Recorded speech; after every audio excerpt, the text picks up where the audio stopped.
चुनावी मौसम में अक्सर नेताजी लोग दो कदम आगे बढ़ करके बड़े बड़े ऐलान कर देते हैं, बिना ये सोचे समझे कि भाई ये योजना लागू करने में दिक्कत कहाँ आएगी। तो अरविंद केजरीवाल ने दिल्ली चुनाव से पहले ही महिलाओं और बुजुर्गों के लिए जो ऐलान किया है, उस पर अब बवाल मचा हुआ है। दिल्ली सरकार के दो विभागों ने अखबारों में विज्ञापन छपवाकर कहा कि राज्य में महिला सम्मान और संजीवनी जैसी कोई योजना नहीं है। वहीं मुख्यमंत्री आतिशी ने अखबार में जारी नोटिस को झूठा बताते हुए जिम्मेदार अधिकारियों के खिलाफ कार्रवाई की बात कही। दरअसल चक्कर क्या है? दरअसल दिल्ली सरकार के दो विभागों की तरफ से न्यूज़पेपर में इश्तेहार एक जारी किया गया। इसमें पहला महिला और बाल विकास विभाग ने महिला सम्मान योजना को लेकर के जारी किया। इसमें कहा गया कि दिल्ली सरकार ने ऐसा कोई नोटिफिकेशन जारी नहीं किया है। वहीं दूसरा इश्तेहार स्वास्थ्य एवं परिवार कल्याण विभाग ने संजीवनी योजना को लेकर के जारी किया है। इसमें कहा गया कि सरकार ऐसी कोई स्कीम नहीं चला रही है। लोगों को कार्ड बनाने के नाम पर निजी जानकारी न देने की सलाह भी दी। इस पूरे मामले में फिर तूल पकड़ा और तूल पकड़ने के बाद आम आदमी पार्टी के संयोजक ने उपराज्यपाल को इसका जिम्मेदार ठहराया। तो वहीं दिल्ली की मुख्यमंत्री आतिशी भी इस विज्ञापन को लेकर के आग बबूला है और अधिकारियों के खिलाफ कार्रवाई की बात कह रही है। विभागों की तरफ से जो नोटिस जारी हुआ उसके मुताबिक दिल्ली सरकार द्वारा ऐसी कोई योजना अधिसूचित नहीं की गई है। योजना अधिसूचित होने के बाद मंत्रालय डिजिटल पोर्टल लॉन्च करेगा। योजना के पात्र लोग ऑनलाइन ही आवेदन जमा कर पाएंगे। पात्रता की शर्तें और तौर तरीके विभाग द्वारा ही अधिसूचित की जाएंगी। चूंकि ऐसी कोई योजना भी नहीं है, इसलिए आवेदन का प्रश्न नहीं उठता है, ये कहा गया। व्यक्ति या राजनीतिक दल द्वारा आवेदन की जानकारी इकट्ठा करना धोखाधड़ी है। महिला सम्मान योजना के नाम पर व्यक्तिगत विवरण की जानकारी भी जोखिम भरी होती है। आपको ये भी बता देते हैं यहाँ कि अरविंद केजरीवाल ने 12 दिसंबर को महिलाओं को हर महीने 1,000 रुपए देने का ऐलान किया। इसे महिला सम्मान योजना का नाम दिया गया। 18 साल की उम्र पूरी करने वाली हर एक महिला इस स्कीम के दायरे में आएगी। केजरीवाल ने यह भी कहा कि चुनाव बाद महिलाओं को हर महीने मिलने वाली रकम को बढ़ाकर 2,100 रुपए किया जाएगा। लेकिन सवाल यही है, इस योजना को लेकर नोटिफिकेशन जारी नहीं हुआ।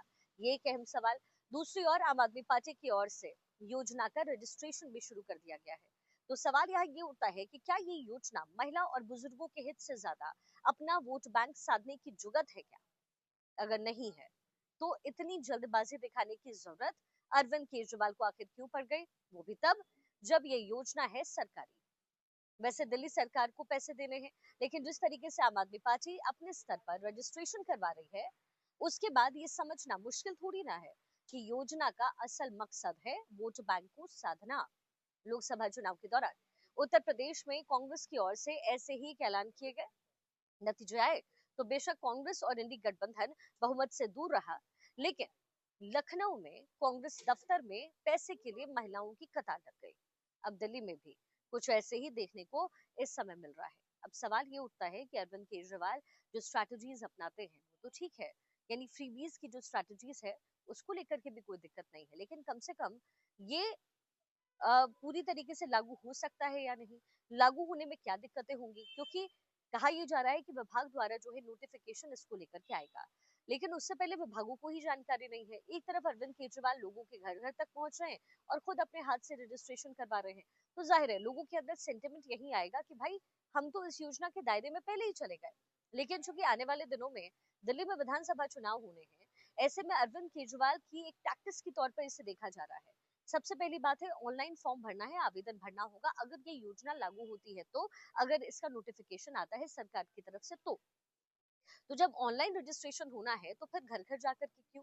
जाहिर है क्योंकि अरविंद केजरीवाल या फिर आम आदमी पार्टी ये बताना चाहती है कि भाई आप हमें वोट दीजिए और वोट के बदले हम आपको ये योजनाएं देंगे। हाँ, वो बात अलग है कि योजना को लेकर के अभी कुछ भी नहीं हुआ है, लेकिन ये जारी करना है। इसको लेकर के महिलाओं को लेकर हो चाहे फिर वो बुजुर्गों को लेकर हो, लोगों तक बेसिकली ये बात पहुंचानी है कि अरविंद केजरीवाल ये करना चाहते हैं। जाहिर है किसी भी बुजुर्ग को अगर संजीवनी योजना जैसी चीजें मिले तो वो क्यों किसी पॉलिटिकल पार्टी को वोट ना करे, क्योंकि अगर मुफ्त में पूरा बीमा हो जाएगा उनका और वो फिर किसी आय पे भी निर्भर नहीं करेगा, तो जाहिर है लोग कहीं ना कहीं उस पॉलिटिकल पार्टीज की तरफ झुकाव होगा। महिलाओं के लिए भी होगा, अगर 2,100 रुपए कोई महिला को दे रहा है तो जाहिर है वो महिलाएं उसका लाभ उठाना चाहेंगी। तो ये पूरी टैक्टिस है जो अपनाई गई है। लेकिन अरविंद केजरीवाल इसके बाद कटघरे में खड़े हो गए हैं। लोग अरविंद केजरीवाल से सवाल पूछ रहे हैं, अरविंद केजरीवाल अपनी सफाई दे रहे हैं और जो पॉलिटिकल पार्टीज है वो अपनी राजनीतिक रोटियां इस समय सेक रही है।